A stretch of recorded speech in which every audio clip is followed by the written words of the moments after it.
barnaamijka ciyaaraha waxaan rabaa in aan ku soo qaato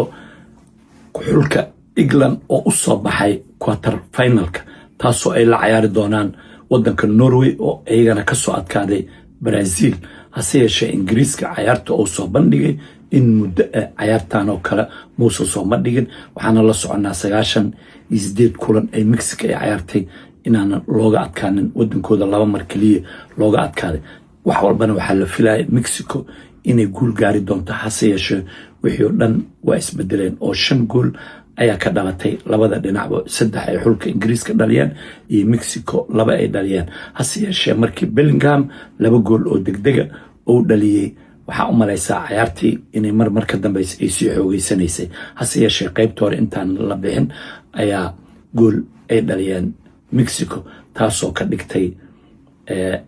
2-1 hase yeeshee markii la isku soo noqday waxaa la filayay in Mexico wacdara ay dhigi doonto Mexico waxaan la soconay inay kubadda degdeg u wareejinayeen ay si fiican kubadda ay u wadeen hase yeeshee difaaca Ingiriiska ay wateen kaasoo aad iyo aad u adkaa waxaan la soconaa dhinaca midigta oo ka cabsanaya oo difaaca Kwanza inuu dhinacaas oo dhigay Geha iyo Kwanza iyo Konsa inuu ayagana 4-5 oo ka dhigay hase yeeshee numberka 3 Orale inuu ka dhigay dhexdana inuu ka dhigtay ciyaaryahanka Arsenal Declan Rice iyo Elliot iyo Bellingham oo numberka 10 loo diray waxaan la socdaa in Bellingham iyo ciyaaryahan kale Kane inay hore ay ahaayeen Bellingham runtii waxaan qabaa inkastoo wadankan aad loo boonbooniyo Harry Kane haddana waxaan qabaa superstarska ay wataan oo ugu weyn kooxda xulka Ingiriiska waa Bellingham runtii machine aad iyo aad u xoogan ayaa saaran difaac weerar gool dhalin meel walba ayuu joogaa labada goolna sidoo ku dhaliyay waa la soconaa oo goolka koowaad kubad madaxa loogu soo dhigay oo Bukayo Saka soo dhigay ayuu madax ku dhaliyay goolkii labaadna kubad dhexda laga gooyay Gordon iyo Elliot ay gooyeen ay Harry Kane u dhigeen Harry Kane xarqin 18 markuu soo dhigay waxa dhaliyay kubadii ciyaaryahanka Bellingham sidoo meeshaas ku tagay waxaan u jeednay 1-2 markay aad ciyaaryahankii Mexico oo gool dhal rabay Bellingham inuu ka bixiyay aan waxaan qabaa Bellingham inuu yahay ciyaaryahanka ugu muhiimsan ee xulka Ingiriiska kaasoo cawada wacdara weyn dhigay lacagta ay ku gadatana Real Madrid ama Real Madrid u dheela inuu yahay waa u jeednay oo wacdaraha uu dhigay sidoo ciyaaraha laftigiisa ciyaaryahanka Gordon oo Barcelona ay qaadatay runtii cawada ciyaar aad iyo aad weyn ayuu soo bandhigay oo gool kulaadkii 3 asiga ayaa keenay hase yeeshee xataa gool kulaadkaas markii laga reebo markii Kwanza laga saaray oo calaamada gaduuda la siiyay wuxuu aad iyo aad u ilaalinaa Orale ayuu la joogo Orale markii la bedelna Spencer ayaa la keenay asiga Spencer dhinacaas waxay u diideen wax karoosa ama kubad in looga soo rido dhinacaana Konsa ayaa la keenay oo waxaan la soconaa inuu aad iyo aad Bellingham u caawinayo yeeshee markii la keenay ciyaaryahankii Villa u dheelay oo Harry Kane la bedelo runtii waxaan qabay xilli hore Harry Kane in la bedelo sababtoo Harry Kane koox difaac ku jirta ayuu ku fiican yahay xarqinta 18 gudahooda ayuu ka qaraabtaa laakiin ma aha ciyaaryahan aad iyo aad u dheereey oo kubadda haddii loo dhiibay xataa sida Gordon oo kale iyo jiidi kara ama Bellingham oo kale la carari kara ma aha hase yeeshee waxaan qabaa in muddo dheer inuu joogay hase yeeshee inuu xulka Ingiriiska oo kabtan u ahay laakiin waxaan qabay in ciyaaryahankan oo la keenay ciyaartii dabayaaqadii in la keeno ciyaaryahankaasoo runtii numberka 10 Villa uga dheela geesahana ka dheeli karo runtiina waqti dambe weyn laakiin waqti hore hadii la keeni lahaa waxaan qabaa inuu wax sameeyaa inkastoo xulka Ingiriiska hal ciyaartoy laga saaray taasna ay sababaysay inay ku qasbanaayeen inay difaac ay galaan runtiina tababaraha waxaan qabaa Tuchel oo marka horeba ku dhisnay tababara difaaca inuu difaaca aad u adkeeyay oo Dambaan oo Newcastle u dheela ayuu keenay Spencer ki Tottenham ayuu keenay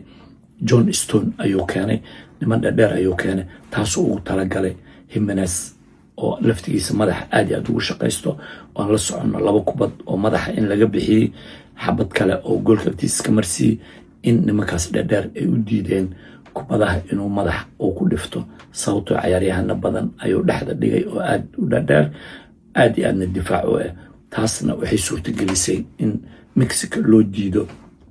qaybtii dambe in xariqintii 18 ay wax fursada ay ku sameeyaan inkastoo goolaha naftigiisa Bedford oo aad iyo aad u ciyaaray. guud ahaan waxaan dhihi karaa xulka Ingiriiska ciyaar aad iyo aad u fiican ay soo bandhigeen inkastoo kubada haysashada ay 33 kaliya ay haysteen 5 marna ay goolka toogteen ayaga naftigooda 5 mar ayaa looga aadiyay. hase yeeshee waxaan qabaa in haddii Mexico ay kasoo fakadeen in wadanka Norway laftigiisa oo ciyaar fiican soo bandhigay oo Brazil ka soo adkaaday in ay ka adkaa karaan ayaan isleeyahay. hase yeeshee waxaa laga yaabaa Norway inay difaac ay gasho oo ayagana weerar ay soo aadaan markay weerarka ay kooxaha ku qaadayaan. Ingiriiska runtii kuma fiicno caawa guushaan ay gaareen waxaa u suurtageliyey inay qaab difaaca ay ku yimideen ay weer celin ay ciyaarayeen oo labada gool ay saas ku dhaliyeen. goolka hore waxaan la soconnaa in Rice kubadda uu soo gooyay inuu la cararay oo ciyaaryahankii Bukayo Saka u dhiibay. Bukayo Sakana runtii kubad fiican ayuu ku soo riday taasoo lugtiisa midig ahayd oona madaxa u saaray ciyaaryahankan Bellingham si fiican ayuu u dhaliyay. tiir dambana waa dhexda ayaa laga gooyay oo waxaan la soconnaa Harry Kane inuu xalqad 18 soo dhigay. laakiin guud ahaan weerarkooda iyo difaacooda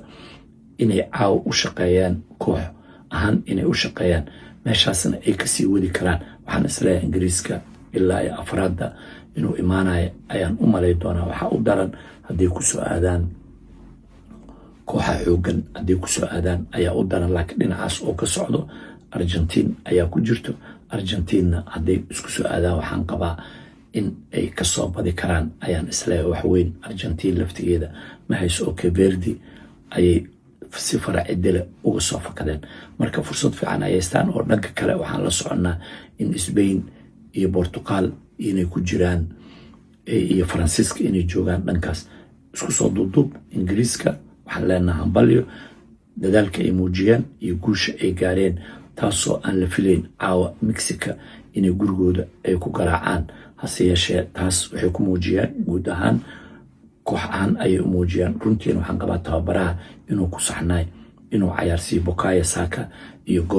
Gordonna waxaa loo yaqaan ciyaaryahanada base kale waaye oo macnaha orod kale kubadda dii loo dhiibo aad u ordo difaacana aad iyo aad uga qayb qaatay khaasatan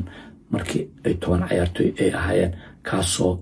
dhinacaas midigta Spencer iyo O'Reilly dhinaca bidixda aad iyo aad u caawinayo una diiday in wax kubada dheer looga soo rido dhinacaas. marka xulka Ingiriiska guulay gaareen. Tuchel runtii aad iyo aad u ammaanay yahay guusha ay gaareen. ayaga iyo Norway yaa u malaysaa inay guusha ay raaci doonto siday kula muuqataa. ciyaarta Ingiriiska ay badiyeen. Bellingham ma yahay ciyaaryahanka ugu fiican